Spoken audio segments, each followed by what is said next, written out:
What is going on, guys? And in this video, we're going to be reacting to 3 creepy real trick-or-treating horror stories by the one and only Mr. Nightmare.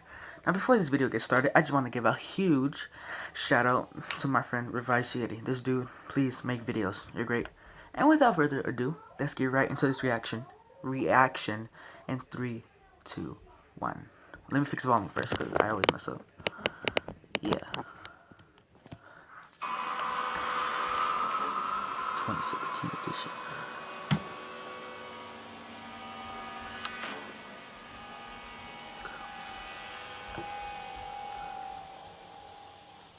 Four years ago, I took my youngest sister and her 2 friends trick-or-treating.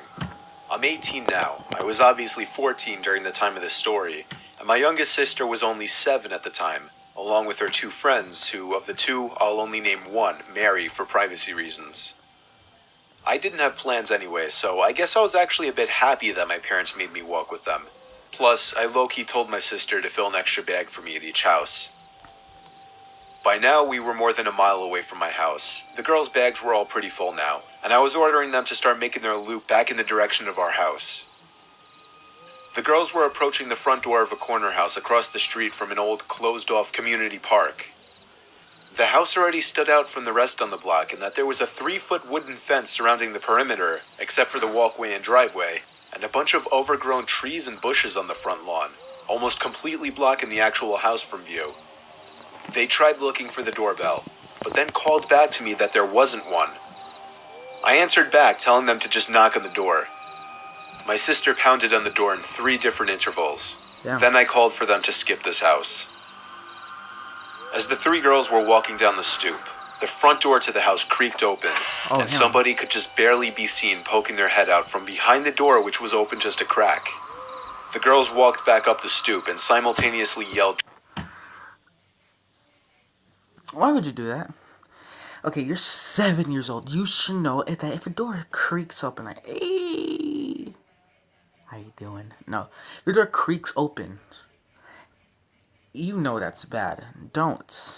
If you knock like boom, boom, boom, and he don't answer, and you see him openly so slowly, don't.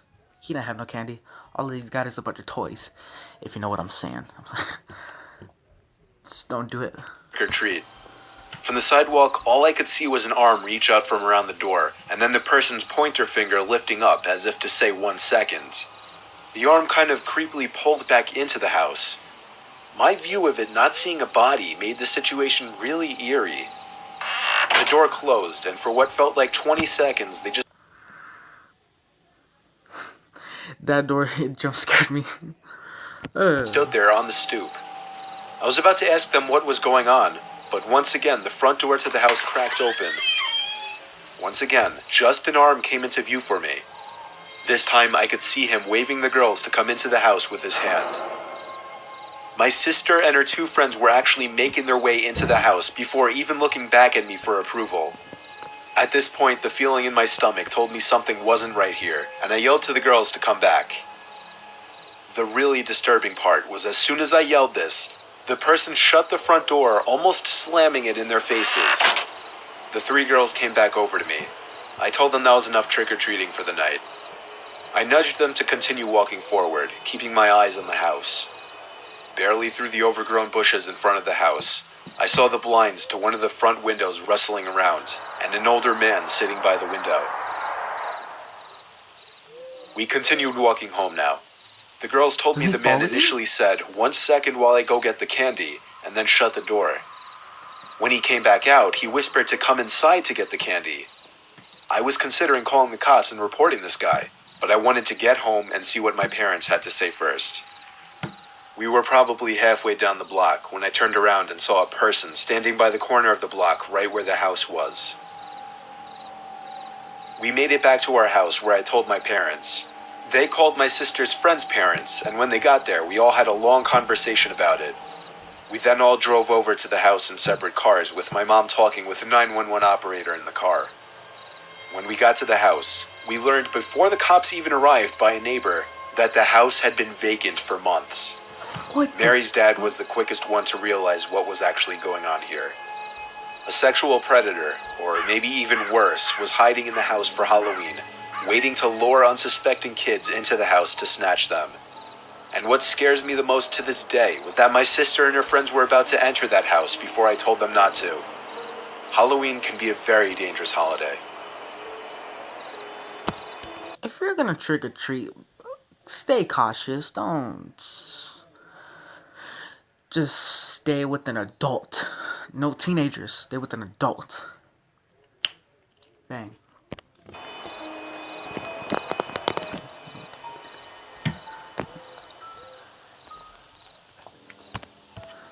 Two years ago, I was home on Halloween, and for the most part, it was a pretty normal day. Since Halloween was on a Friday, all of my friends were out partying. However, I was doing homework. Not one of my most exciting nights, but I didn't mind too much. I really had to get this homework done anyway. My mom and dad were handing out candy to the trick-or-treaters. That's legit. If your friends say, hey, let's go party, if it's a school night, you don't party, you do homework. You're smart. Usually do. My house doesn't usually get many because we're pretty much the only house on the block that hands out, so it's often ignored because it's not worth their time. Tonight was no exception. Later that night, my mom calls me down and tells me to watch the door for trick-or-treaters because my neighbors had come over asking for help with their costumes for a party. So my neighbors and my parents both went upstairs to work on the costumes, leaving me alone downstairs. It didn't bother me because I had finished my homework and I could just play my PS4 while listening for knocks on the front door, which was close by. Only a couple more trick-or-treaters came in about an hour. Pretty typical for this area. However, around 11 p.m., I heard a knock at the door. I thought it was pretty weird since it had almost been an hour since the last knock, and it was pretty late for trick-or-treaters to still be out. Regardless, I grabbed the candy and went to answer the door. It's important to note that there's a small room in between the front door and the living room. When we enter the front door, we make sure to lock the door behind us leading to the living room so our dogs don't run up and start barking and whatnot. I did the same thing here. When I entered the door, there was a surprisingly large man, at least 6'3" tall, with a somewhat muscular physique, standing in front of me wearing a Michael Myers costume. No. Not a cheap one either, it looked pretty expensive for a costume. He stood in front of me but didn't say a single word. I thought it was pretty unusual. Did he say it looks pretty expensive for a costume? What if that's the real Michael Myers? Oh my god. What if it was the actual real Michael Myers? Money, that's the real Michael Myers. What if that's it? That'd be so crazy. Well, because it's kind of customary to say trick or treat. But nope, he didn't do a thing but stare at me. It was almost like he was a statue. I thought he was really trying to sell the character and creep me out, and it was working. I was feeling a little intimidated because I'm pretty small for a guy, only about 5 feet 10 inches tall. I decided to 5 feet 10 inches tall. That's a decent size, you know. The awkward silence and say trick or treat for him while handing him some candy. I couldn't believe what he did next. In response to me handing him candy, he took a few steps into my house. No. This was when I started getting really uncomfortable. You're supposed to take the candy, say thank you, and go. It's like an unspoken rule that you don't walk into people's houses without permission. It was at this moment that I also noticed that he didn't have any type of bag for candy. This was a huge red flag, because I realized then that he was not there to trick or treat. Before I could respond, the man reached into his pocket and pulled something out. I didn't want to look at it, but I was assuming it was a weapon, and I had no idea what to do. I'd locked myself into a small room with a psychopath much larger than me holding a weapon, blocking the only exits. What if there was a real Michael We Myers? all like to pretend and make up scenarios in our heads where we have to be the hero and save the day. But here I was, stuck in a real-life situation, completely unable to move, not able to save myself. I was frozen in fear. It was such a weird feeling, almost like I was dreaming the entire thing. I had no control over my body. And what a cliche way of dying I thought it would be, getting stabbed to death by someone dressed up as Michael Myers on Halloween. It could be the real Michael Myers. Who knows? Like, it's tall. He said it looks pretty expensive, so. Thankfully, it didn't go like that, because without warning, the guy takes off his mask and jokingly says, "I'm just messing with you, bro." I'm still I'm done. Fuck this shit. Bitch.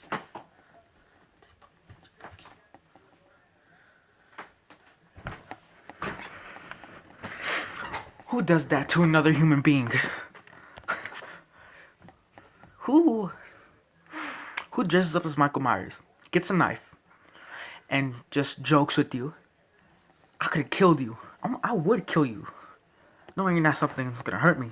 In shock and can't respond in any way. He then says, "I scared you though, right?" Completely confused and still afraid, I managed to respond with, "Yeah, you got me." Fuck no.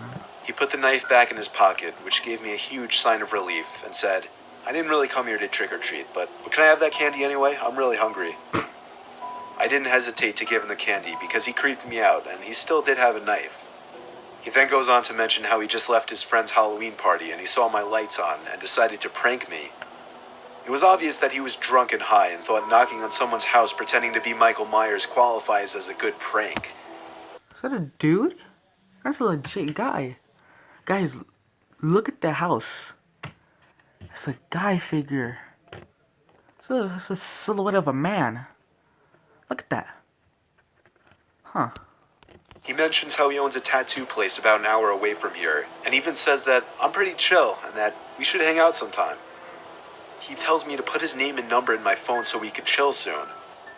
I make sure to take his name and number down. After all, the last thing I wanted to do was upset this weird guy still blocking my only exit with a knife. I basically agreed to everything he said because I was still terrified and just wanted the conversation to end as soon as possible. But this conversation seemed to go on for hours. Despite this, I still didn't feel comfortable or safe. I had to find a way to get this guy out of my house. There was something way off about him, and I got vibes that he was a dangerous person. So I decided to make up a bullshit lie and say that I had something cooking in the oven that I needed to check on and that I'd text him later. And it worked. He said okay and turned around to leave my house. I could not close and lock the door quick enough when he left. My heart was still beating so fast that I thought it was going to burst from my chest. That was easily the most terrifying and weirdest experience of my life. I decided to not contact the police though, since the guy didn't have any malicious intent. I guess he was just completely out of it and just a overall really creepy person. I still have his number to this day, but we've never texted or called each other, just the way I'd like it. As terrifying as that situation was, I can laugh at it now and use it as an interesting story to share with my friends, so I guess one good thing did come from it. Just be careful who you open your door for on Halloween. There's some very weird and messed up people out there. I got lucky this guy wasn't a complete psychopath, because nothing was stopping him from stabbing me. That's legit. Stay safe. You know? Halloween used to be my favorite holiday, but ever since one not-so-sweet round of trick-or-treating, I've kind of switched over to liking Christmas the most. 2006, I was 14 years old. Me and Johnny, my best friend at the time, were going trick-or-treating together. I remember it was a Tuesday night, so everyone had school the next day. That meant the craziness with the teenagers going around with TP and shaving cream wasn't as extreme, nor was anything really. My parents wanted me back by 11 o'clock the latest, same with Johnny. It was around 8:30. I would constantly check my wristwatch. We were down a bunch of blocks close to the woods and the highway by the east end of town. This would likely be our last year of trick-or-treating, so we were trying to get as much candy as possible. We rang doorbell after doorbell. As the night wore on and the amount of kids outside lessened, the number of people answering their doors also decreased. Then it started to drizzle, and that's when it really became a ghost town outside. But that didn't stop us. We were now 3 houses down from the house that was commonly known around there as Hell House.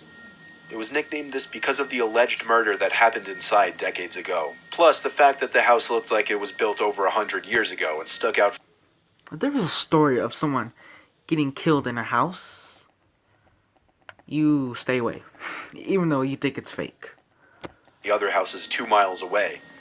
There was even a whole webpage dedicated to the house with a little lore behind it. I don't really remember the full details anymore. The website is down now, but at the time nobody seemed to know if anybody lived there or not. At the time I was sure the neighbors knew, but we didn't live very close to the house. Long story short, me and Johnny were feeling brave and cocky, so we hopped the creepy fence surrounding the seemingly abandoned property and walked up to the stoop, which was made out of ancient and worn-out looking red bricks.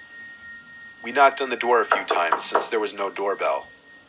The drizzle turned to rain, and we suddenly didn't want to move out from under the front awning. Johnny jokingly knocked on the door again, but my focus was shifted to walking home in this rain. Suddenly, a loud thud made us both jump. Fuck no. Johnny said it sounded like it came from a window upstairs, to which I replied, "Let's leave." We walked quickly back down the red brick pathway, hopped over the front black graveyard-like gate, and stopped to look back at the house on this dark, rainy Halloween night. Johnny bumped me on the shoulder and pointed to the upper middle window of the house, and I felt like my heart dropped from my chest when I saw somebody clear as day staring down at us. Only there was something so disturbing about this person's face. I couldn't tell what it was through the rain and foggy window, but I swear that face and just this whole scene seemed like something you would see in a horror movie. We both jumped once again when the person at the window quickly and aggressively turned and seemingly ran away from the window. All we could assume was that they were coming outside after us. We quickly went to hide by the neighbor's fence, which was facing the backyard of the house. The sound of the rain thankfully masked the sound of our breathing and whispering. This neighboring fence was made of wood and had a bunch of holes, allowing us to peek through to the lawn next door. Suddenly, the entire fence started to shake a little, yet we couldn't see anyone on the other side, and we were certain it wasn't us who had done it. Johnny and I agreed it was time to make a run for it back to my house. Hell yes. We both stood up, and when we turned to run, I saw something at the edge of the fence. At first, I was confused as to what it was due to the darkness, but it soon hit me that this was a person leaning over to this side of the fence, exposing their body down to their waistline with one arm reaching around the fence. The way this person was positioned and staring at us made for a horrifying scene and memory. We dropped our candy bags and ran for it. After running 5 blocks and my getting a few cuts and bruises from tripping twice in the rain, we got back to my house. We agreed not to say a word given that what we did could probably get us in trouble. The really scary part is the next day after school, we went to go ask some of the neighbors over there if they knew who lived there, and they all gave the same response. They had no idea if anybody lived there or not. They never saw a car in the driveway or anybody outside. One of the neighbors even pointed out that the house had a for sale sign very briefly a few months prior, but disappeared within a few days.